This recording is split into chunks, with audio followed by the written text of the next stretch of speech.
주의 이름 높이며 어느 곳에 서든지. 우리는 종종 이변이라는 말을 씁니다. 이변이 일어났다. 그렇죠. 여러분, 이변과 이적의 차이가 뭘까요? 이적, 기적. 이변은 토끼와 거북이의 경주를 생각해 보면 됩니다. 거북이가 토끼를 이길 확률은 1%도 안 됩니다. 그러나 이길 가능성이 없는 건 아니죠. 조금이지만 그래도 가능성은 있어요. 그런데 1%도 안 되는 그 가능성을 가진 거북이가 이겼습니다. 이럴 때 우리는 이변이 일어났다, 이변이다, 이렇게 말하는 것이죠. 그러나 기적은 그런 일이 일어날 가능성이 0.0000001%도 안 되는, 아예 불가능한 상황, 전혀 기대할 수 없는 상황에서 일어날 때 그것을 우리는 기적이다 라고 말을 하는 것이죠. 그런데 여러분, 우리가 기적이라고 말하는 까닭은 누구 편에서 말하기 때문에 그렇습니까? 인간 편에서, 내 편에서 생각하고 말하기 때문에 기적이라는 말을 하는 것이죠. 그런 일이 일어날 가능성을 인간 편에서 계산하니까 내 편에서 내가 가진 지식, 내가 가진 경험, 내가 가진 능력, 내가 가진 그 모든 것들을 동원해서 판단하고 생각하고 계산하기 때문에 그것은 불가능하다고 말하고, 그런데도 그런 일이 일어나면 기적이라고 말하는 것입니다. 만약 모든 것을 내 편이 아니고 인간 편이 아니고 하나님 편에서 생각한다면, 하나님 편에서 계산해 본다면 어떻게 될까요? 저나 여러분은 인간이라서 할 수 없는 불가능한 일이 많겠지만 천지를 말씀으로 창조하신 하나님이시라면 그분께 불가능한 일이 있을까요? 하나님이 하시는 일을 기적이라고 말할 수 있겠느냐, 이 말씀입니다. 아들이 없는 나이 많은 아브라함에게 하나님께서 찾아가셔서 내년 이맘때쯤에 네가 아들을 낳을 것이다, 아들을 안을 것이다. 그때 그 얘기를 듣고 있던, 뒤에서 몰래 듣고 있던 와이프 사라가 그 하나님의 말씀에 비웃었다. 성경은 그렇게 말해요. 왜 비웃었을까요? 내가 나이가 얼마인데, 내 나이가 지금 90이나 됐는데, 내 나이가 지금 얼마인데, 내가 폐경이가 지난 지가 언젠데, 참 말이 되는 소리를 해야 믿지. 여러분, 이 사라는 자기 입장에서 그것은 불가능하다고 생각을 했죠. 그것이 일어나는 것을 기적이라고 생각했습니다. 그런데 하나님은 그런 아브라함과 사라에게 뭐라고 말씀하셨느냐? 창세기 18장 14절에 뭐라고 말씀하셨어요? 여호와께 능하지 못한 일이 있겠느냐? 할렐루야. 하나님께는 그게 기적이 아니고 하나님께는 얼마든지 당연한 일인데 내 편에서 생각하니까 기적이라고 생각하고 하나님의 말을 비웃고 그랬던 것입니다. 한 번은 예수님께서 베드로와 야고보와 요한만 데리고 산에 올라가시고 나머지 9명의 제자들은 산 밑에 대기하도록 기다리도록 하셨습니다. 그때 귀신 들린 아들을 데리고 온 한 아버지가 제자들에게 고쳐달라고 부탁을 했습니다. 제자들은 귀신을 쫓아내기는커녕 쩔쩔매고 있었습니다. 그때 예수님께서 산에서 내려오시고 그 장면을 보시고 이제 왜 이런 일이 있는지 그 상황을 물으십니다. 그때 그 아버지가 예수님께 아들이 귀신이 들렸는데 뭘 하실 수 있거든 좀 해주십시오. 이렇게 부탁을 합니다. 뭘 하실 수 있으시거든. 예수님 당신이 우리 아들에게, 이 귀신 들린 아들에게 뭘 하실 수 있거든 좀 해달라고. 그때 예수님께서 그 아버지를 야단치시면서 말씀하신 내용이 마가복음 9장 23절에 기록되어 있습니다. 예수께서 이르시되 할 수 있거든이 무슨 말이냐? 믿는 자에게는 능히 하지 못할 일이 없느니라. 할렐루야. 여러분 믿으십니까? 성경에 기록된 사건들을 우리 인간 편에서 바라보지 않고 하나님 입장에서, 하나님 편에서 바라볼 수 있다면 성경에 기록된 그 어떤 말씀도 믿지 못할 말씀은 없는 줄 압니다. 바로 인간인 내 편에서가 아니라 하나님 편에서 생각하고 모든 것을 하나님 입장에서 바라보는 것을 한 단어로 뭐라고 말하느냐? 바로 믿음이라고 말하는 것입니다. 믿음의 정의가 참 많아요.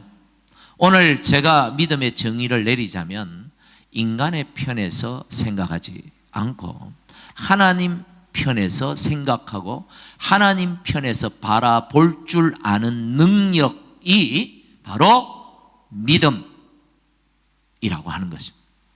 우리는 매우 어려운 시대를 살고 있습니다. 환난의 시대를 살고 있습니다. 이 시대를 바로 이 믿음으로 이겨나가시기를 주님의 이름으로 간절히 축복합니다. 오늘 교독한 우리가 함께 읽은 이 말씀에는 그 유명한 예수님의 기적의 사건, 오병이어의 사건이 기록이 되어 있습니다. 오병이어가 무엇입니까? 한자죠. 다섯 개의 떡과 2마리의 물고기라는 의미입니다. 한 아이가 가지고 온 떡 5개와 물고기 2마리, 적은 음식을 가지고 몇 명을 먹였더라 그랬습니까? 오늘 44절에 5,000명의 남자를 먹였다. 그 당시에는 남자만 모인 게 아니고, 여러분 남자가 많이 왔을까요? 여자가 많이 왔을까요? 그 당시에 예수님께 우리 상식으로 여자분들이 많이 왔을 겁니다. 여자분들만 왔을까요? 여자들이 오면 꼭 따라오는 애들이 있죠. 애들이 많아요. 그렇다면 남자만 5,000명이라면 분명히 10,000명이 넘는 사람들을 이 작은 음식을 가지고 먹였을 것이다. 이게 바로 기적의 사건, 오병이어입니다. 오병이어 사건은 예수님이 기적을 행하신 수많은 사건들이 복음서에 기록이 되어 있는데, 마태, 마가, 누가, 요한 이 4복음서에 그 수많은 기적의 사건들 중에 이 4복음서에 다 기록된 사건은 딱 하나, 이 사건뿐입니다. 그러니까 이 사건이 우리에게 주는 의미 또한 크다 적다? 크겠죠. 주님이 우리에게 주시는 교훈 역시 크다는 사실입니다. 오늘 성경에는 이 떡을 누가 가지고 왔는지는 기록이 되어 있지 않습니다. 마태나 마가나 누가는 그냥 떡 5개와 물고기 2마리에 초점을 맞추는데, 요한복음 6장에 보면 사도 요한은 아이가 가지고 왔다. 아이에게 초점을 맞추고 있어요. 아이가 가지고 왔다. 소년인지 소년지는 몰라요. 그런데 이 떡을 분명히 한 아이가 가지고 온 떡이라고 분명히 기록하고 있습니다. 어쨌든 여러분, 이 작은 음식을 가지고 그 10,000명이 넘는 수많은 사람들을 먹였다. 이 놀라운 기적의 역사를 주님이 행하셨는데, 하필 오늘 이 환난의 시대를, 기적이 필요한 시대를 살아가고 있는 저와 여러분에게 하필 오늘 하나님께서 이 말씀을 주셨다는 것. 오늘 이 말씀을 오늘 우리 가슴에 깊이 새길 수 있기를 간절히 축복합니다. 주님, 우리에게도 기적을 베풀어 주시옵소서. 이 인류에게 주님의 기적을 베풀어 주시옵소서. 오늘 이런 간절한 마음으로 하나님의 말씀을 받으시기를 간절히 축복합니다. 그런데 오늘 이 기적의 사건에서 어떻게 이런 기적이 일어날 수 있었는가? 예수님께서 아무 때나 아무 사람들에게나 기적을 행하신 건 분명히 아닙니다. 예수님의 기적을 행하시는 그 기적이 나타나는 그 사건, 그 현장에서 보면 분명히 어떤 조건들이 있어요. 기적이 일어나는 그 상황들이 있다고요. 오늘 어떻게 이 오병이어 이 위대한 이 놀라운 기적이 나타났는가? 그 모인 사람들은 어떻게 이 기적을 체험했는가를 알 수 있는 아주 중요한 두 가지 암시가 오늘 성경에 기록이 되어 있습니다. 이 두 가지를 통하여 함께 주의 은혜를 나누고자 합니다. 먼저는 34절입니다. 우리 같이 한번 읽어보겠습니다. 시작. 예수께서 나오사 큰 무리를 보시고 그 목자 없는 양 같음으로 인하여 불쌍히 여기사 이에 여러 가지로 가르치시더라. 어떻게 이 기적이 일어났는가? 아니, 여기에 모인 이 무리들에게 왜 기적이 필요했는가? 어떻게 기적을 주님이 행하셨는가? 여러분, 그 단서를 발견하셨습니까? 왜요? 주님이 그들을 어떻게 여기셨기 때문에? 불쌍히 여기셨다. 불쌍히 여기셨다. 긍휼히 여기셨다. 이 기적을 베푸시지 않으면 안 될 만큼의 주님이 그 마음의 민망함을 가지셨다라는 뜻입니다. 그 앞에 이 사건이 일어나기 전에 기록을 보면 예수님께서 12 제자들을 둘씩 짝지어서 전도 여행을 보내시는 기록이 나옵니다. 그리고 이 제자들이 온 동네를 다니면서 전도 여행을 마치고 돌아와서 그들이 예수 이름으로 전한 복음의 역사들, 그들이 갔던 그 동네에서 일어났던 귀신이 떠나가고 병자가 낫고 복음의 역사들을 돌아와서 막 자랑하고 보고하기 시작합니다. 나누기 시작합니다. 그런데 예수님이 그 보고를 들으면서 제자들을 보니까 너무 지쳐 있어요. 식사도 못했어요. 그래서 예수님께서 제자들을 보고 참 마음이 딱해서 얘들아, 이제 우리가 사람들을 좀 떠나서 한적한 곳에 가서 좀 쉬자. 너희들이 좀 쉬어야 되겠다.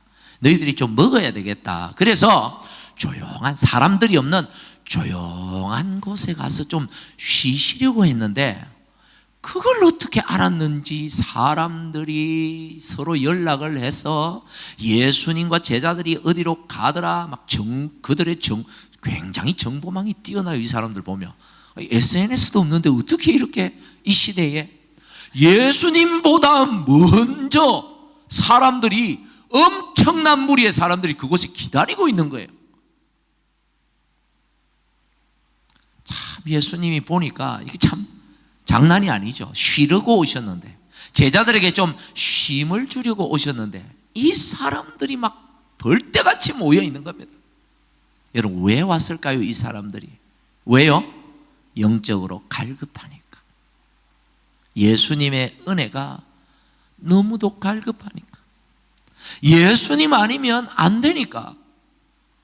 예수의 은혜, 예수님의 그 놀라운 그 복을 이들이 너무도 갈급하게 사모하니까 그들이 여기에 모인 거예요. 예수님이 그 마음을 느끼신 거죠.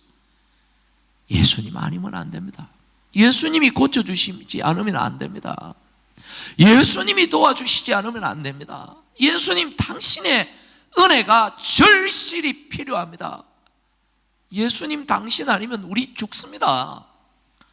이런 마음이 예수님이 느껴지시니까, 그 사람들의 마음이 한결같은 그 마음들이 느껴지니까 목자 없는 양 같음을 인하여, 참 이들을 도울 사람이 없는 걸 아시고 민망히 불쌍히 긍휼히 여기셨다라는 말씀입니다. 그래서 무엇을 행하셨다? 그들에게 기적을 행하셨다는 것입니다. 긍휼의 하나님, 은혜를 찾고 구하는 죄인을 불쌍히 여기시는 주님, 성경이 우리에게 보여주는 우리 하나님, 우리 주님은 그런 분이십니다.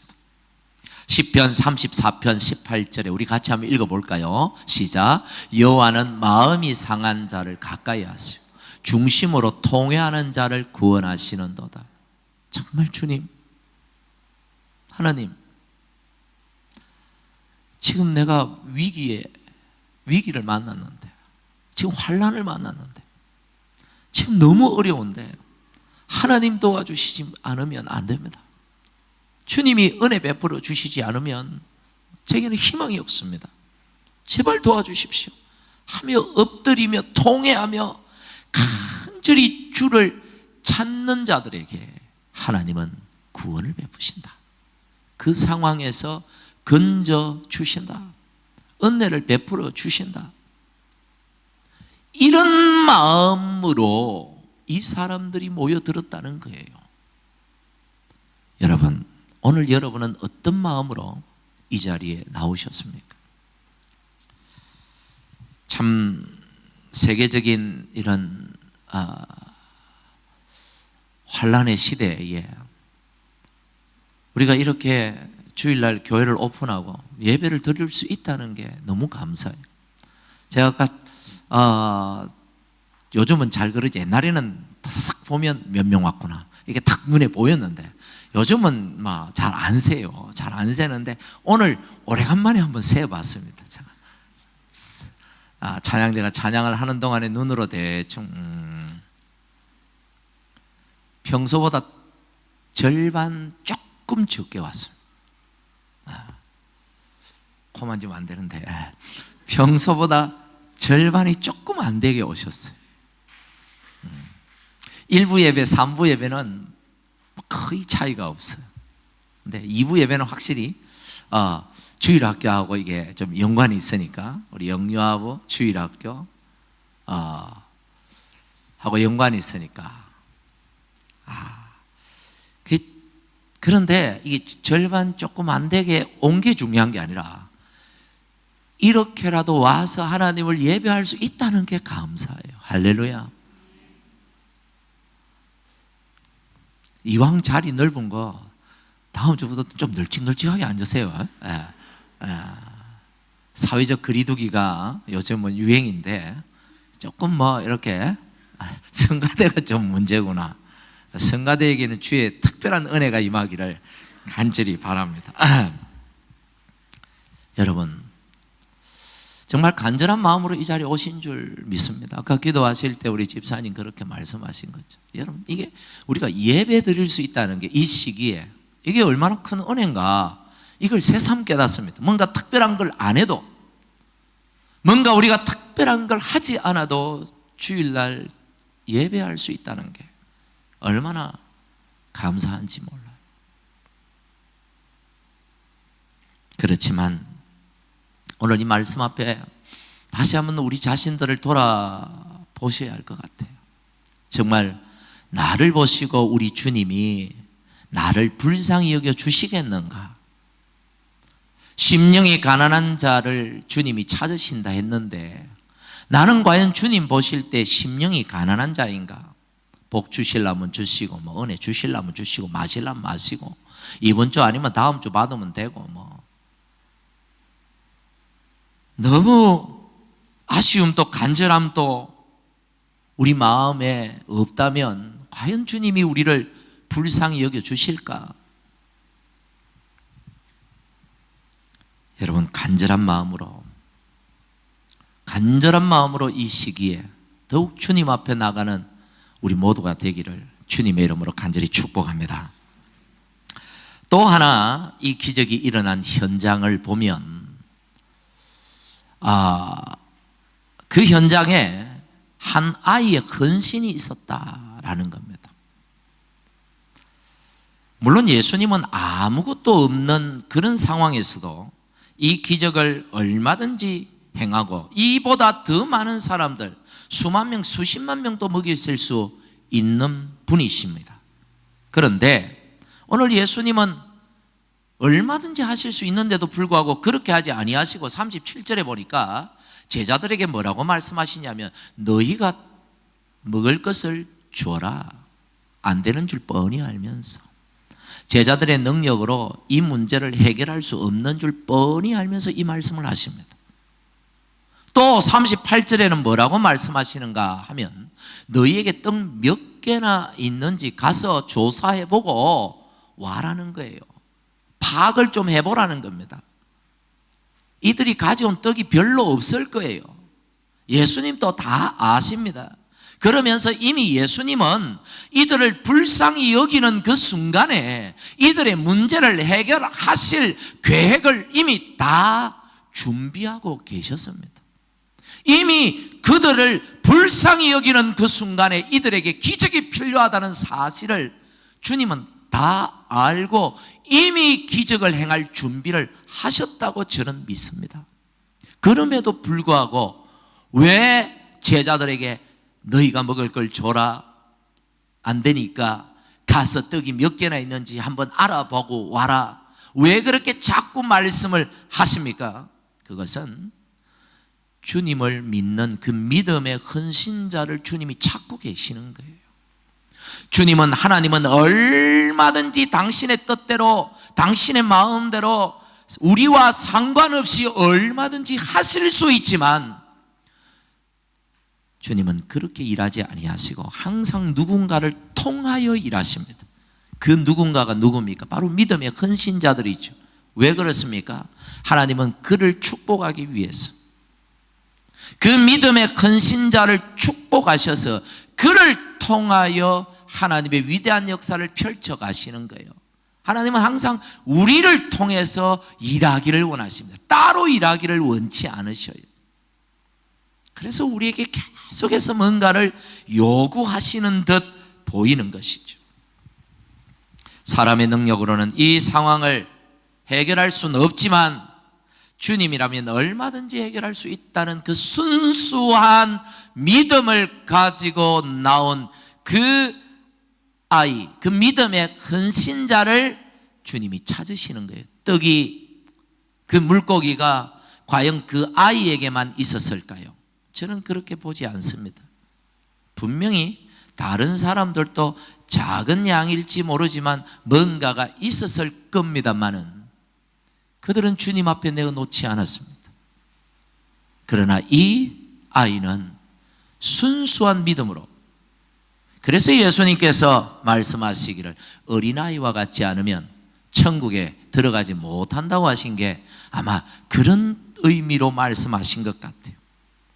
결국 이 한 아이가 적은 떡 5개와 물고기 2마리를 가지고 예수님 앞에 드릴 때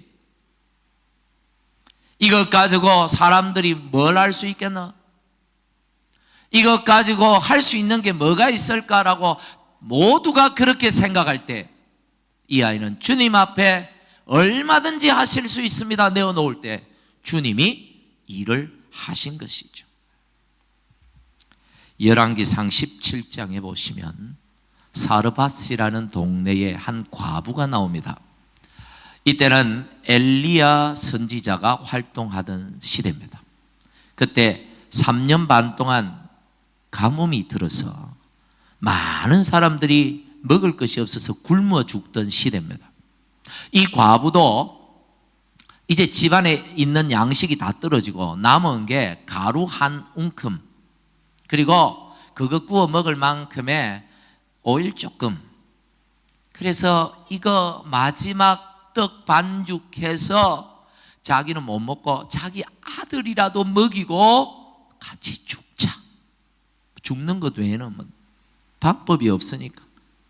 그래서 나가서 그 마지막 떡을 굽기 위하여 나뭇가지를 줍습니다. 그때 엘리야를 만납니다. 우연히 만났습니까? 아닙니다. 성경을 보면 하나님께서 엘리야를 사르밧 과부에게로 보내셨습니다. 그리고 사르밧 과부에게 엘리야를 통하여 이렇게 말씀하셨습니다. 열왕기상 17장 13절 14절 우리 같이 읽겠습니다. 엘리야가 그에게 이르되 두려워하지 말고 가서 내 말대로 하려니와 먼저 그것으로 나를 위하여 작은 떡 한 개를 만들어 내게로 가져오고 그 후에 너와 네 아들을 위하여 만들라.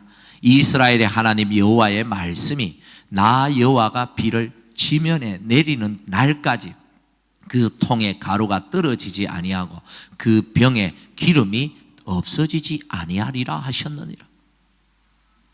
아멘입니까? 믿을 수 있겠습니까? 목사가 이런 말을 여러분에게 했다면 여러분 믿겠습니까? 아니 벼룩이 간을 빼먹지. 뭔 교회가 목사가 저런 소리를 하냐? 그렇게 얘기하지 않겠습니까? 마지막 남은 떡 하나 아들 먹이고 죽으려고 하는 그 집에 가가지고 하나님의 선지자라고 하는 양반이 그거 놔주고, 나 배고프니까 놔주고, 너는 나중에 구워 먹어. 있어야 구워 먹죠. 그러면서 나를 주면 하나님이 그렇게 말씀하셨는데 가루가 떨어지지 않고 가루통에 가루가 떨어지지 않고 기름병에 기름이 없어지지 않는다고 했어. 믿고 나에게 그 떡을 주라. 믿을 수 있겠습니까? 여러분은 내어줄 수 있겠습니까? 쉽지 않은 얘기죠. 지난 주일에도 4가지 밭의 비유를 말씀드리면서 좋은 땅이 되자. 의심하지 말고 곡해하지 말고 딴 생각하지 말고 하나님 말씀을 있는 그대로 보고 믿자. 그렇게 말씀을 드렸는데 어떤 분은 그 말씀을 듣고 일주일 동안 너무 고통스러운 시간을 보냈대요. 자기 밭이 좋은 땅이 아닌 것 같아서. 여러분, 어떻게 통에 가루가 떨어지지 않고 병에 기름이 마르지 않는 이런 일이 일어날 수 있단 말입니까? 우리의 생각으로는, 인간의 생각으로는 불가능한 일입니다. 하지만 이 과부는 믿었습니다. 그 말을 믿은 게 아니라 누구를 믿었을까요? 하나님이면 얼마든지 하실 수 있다. 하나님을 믿은 것이죠. 사람의 생각을 믿은 것이 아니라 하나님의 계획을 믿은 것입니다. 하나님은 반드시 그 말씀하신 것을 꼭 지키시는 분이야. 하나님이라면 얼마든지 하실 수 있어. 하나님은 여전히 나를 사랑하시오. 나를 향한 선한 계획을 가지고 계실 거야. 믿고 믿음의 헌신을 내어 드렸다는 것이죠. 그것이 그 과부가 하나님의 기적을 체험한 이유입니다.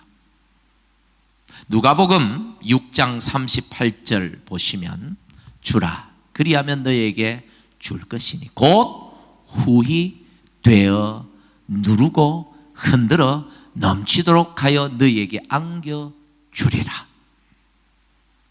여러분, 하나님은 우리에게 요구하십니다.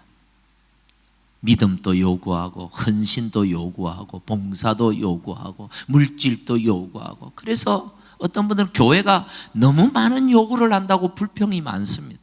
성경을 읽어보면 그런 부분만 눈에 보입니다. 너무 뭘 달라고 해. 여러분, 하나님은 요구하시는 분이십니다. 하지만 하나님은 동시에 후히 되어 누르고 흔들어 넘치도록 그것을 갚아주시는 하나님이십니다. 할렐루야. 여러분 믿으십니까? 하나님은 요구하시는 이유가 하나님이 뭔가를 가지기를 위한 게 아니에요. 오히려 그 믿음의 헌신을 통하여 누르고 흔들어 넘치도록 후하게 베풀어 주고자 하는 통로로 삼고자, 그 기적의 통로로 삼고자 우리에게 요구하시는 것이죠. 하나님은 이미 여러분을 향한 선한 계획을 가지고 계십니다. 왜냐하면 여러분은 하나님의 사랑하는 자녀들이기 때문입니다. 부모가 사랑하는 자녀를 어떻게 양육할지, 지금 어려움에 처해 있는 그 자녀를 어떻게 도울지 자식이 말하지 않아도 이미 다 계획하고 준비하고 있습니다. 부모는 그래요. 하지만 자식은 잘 모르죠. 어린 자녀는 원망하고 불평만 늘어놓죠. 하나님도 마찬가지예요. 우리는 불평하고 원망하지만 하나님은 우리를 향한 선한 계획을 다 준비하고 가지고 계신다는 사실을 여러분 믿으시기를 바랍니다. 그러나 하나님은 그것을 이루기 전에, 오늘 이 오병이어의 기적을 행하시기 전에 믿음의 헌신을 요구했던 것처럼 하나님은 우리에게 그것을 주시기 전에 믿음을 요구하십니다. 왜요? 그냥 해주시면 될 텐데요. 그냥 해주면 하나님하고 우리하고 관계에 아무런 유익이 없어요. 여러분, 한번 먹고 나면 끝나버리는 게 그게 뭐가 그리 중요합니까? 또 문제가 해결된다고 뭐가 그렇게 중요한가요? 또다시 문제가 찾아올 건데, 끊임없이 문제 속에서 우리는 살아가는데 이거 한 가지 문제 해결되었다고 우리 인생이 풀립니까? 또 다른 문제가 찾아오고 또 다른 문제가 찾아오는데, 중요한 것은 한 번의 문제 해결로 영원히 해결받아야 돼요. 그것은 주님과의 관계를 푸는 것입니다. 한 번 먹고 끝나는 것이 아니라 영원히 목마르지 않고 영원한 생수, 영원한 생명의 떡을 우리가 취하는 것입니다. 그것은 하나님과의 관계 속에서, 주님과의 친밀한 관계 속에서 가능한 거예요. 그것을 주님은 원하시기 때문에 우리에게 뭔가를 이루어 주기 전에 믿음을 요구하시는 겁니다. 에스겔 36장에 보시면 하나님께서 자기 백성들에게 축복을 말씀하십니다. 큰 복을 내려주겠다고 그 복들을 장황하게 설명하십니다. 그러다가 37절에 와서 갑자기 그러나 한 가지 조건이 있다. 그래도 한 가지 조건이 있다. 그 조건을 충족시켜야 내가 주겠다고 했어요. 그게 뭡니까? 그래도 이스라엘 족속이 이같이 자기들에게 이루어 주기를 내게 뭐요? 구하여야 할지라. 주님은 우리를 향한 선한 계획을 가지고 계시는데 그 계획들이 우리에게 이루어지기 위해서 바로 이 믿음의 기도, 믿음의 헌신, 믿음의 결단이 우선되어져야만 하나님께로부터 풍성한 그 복들이 온다는 거예요. 여러분, 왜 구하라고 말씀합니까? 그냥 주시면 되지. 구한다는 건 뭘 뜻합니까? 하나님의 말씀을 믿는다는 걸 뜻하는 것이죠. 믿기 때문에 구하는 거죠. 믿지 않으면 구하지 않습니다. 아무리 필요한 것이 내게 많아도 하나님을 믿지 않으면 조금도 기도하지 않습니다. 그러나 믿으면 기도합니다. 믿으면 구합니다. 간절히 믿으면 믿을수록 간절히 구합니다. 요즘 같은 위기가 찾아오고 두려움이 찾아오고 환난 날이 찾아와도 자기 자신만 믿습니다. 사람들이 하나님을 믿지 않는 것 같아요. 살아계신 하나님을 바라보지 않는 것 같아요. 시편 46편 1절에 우리 같이 읽습니다. 하나님은 우리의 피난처시요 힘이시니 환난 중에 만날 큰 도움이시라. 여러분 믿으십니까? 믿으십니까? 이런 시국일수록 하나님 더욱 믿고 의지하고 담대히 의연하게 살아가는 자세가 필요합니다. 이런 위기 때에 하나님 앞에 하나님 제가 믿습니다. 하나님 저는 믿음이 있습니다. 를 하나님께 증명할 수 있어야 합니다. 평상시에는 몰라요. 믿음이 있는지 없는지. 위기가 닥치면 믿음이 있는지 없는지가 분명히 드러나죠. 하나님이 이 환난을 주신 건 아니지만 그러나 이 환난을 통하여 교회가 믿음의 사람들이 어떻게 행동하는지, 어떻게 처신하는지, 어떻게 반응하는지를 분명히 보신다고 저는 믿습니다. 주님 앞에 여러분의 믿음을 보이십시오. 믿음으로 이 위기를 이겨나가는 우리 모두가 되기를 주님의 이름으로 간절히 축복합니다.